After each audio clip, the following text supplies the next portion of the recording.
A biblical shepherd. In a modern institutional church, significant emphasis is placed on the role of shepherds or pastors.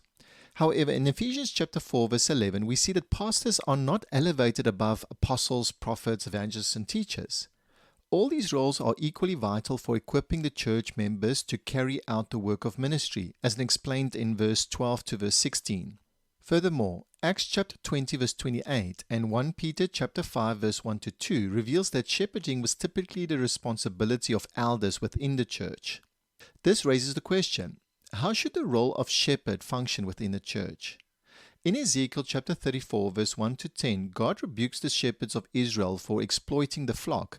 Rather than feeding the sheep, they used them for personal gain, feeding on their fat, clothing themselves with their wool, and neglecting the weak and injured.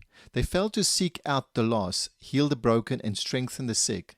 Instead, they ruled over the flock harshly and caused them to scatter, leaving them vulnerable to wild animals. God declared that such shepherds would no longer be allowed to exploit the sheep.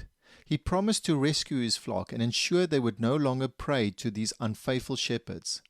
This prophetic warning is increasingly relevant to today's church. A true shepherd does not use the flock to fulfill personal agendas, grow wealth, or build their own ministry empire. Instead, their primary focus should be to the care of the flock. Shepherds are called to serve, not to rule or govern, leading with humility and love, much like a tour guide serves travelers. A tour guide doesn't control or dominate the tourists, but ensures their well-being and provides direction. Another example of improper shepherding is found in 3 John chapter 1, verse 9 to 11.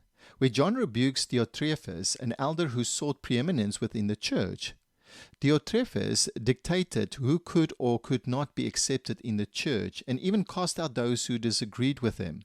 John condemned such behavior as evil. Preeminence is the act of placing oneself above others and ruling over them, which is entirely contrary to the biblical model of leadership. If the Apostle John would not accept such practice in the church, why should we? Like and subscribe for more 2-minute biblical rebuttals.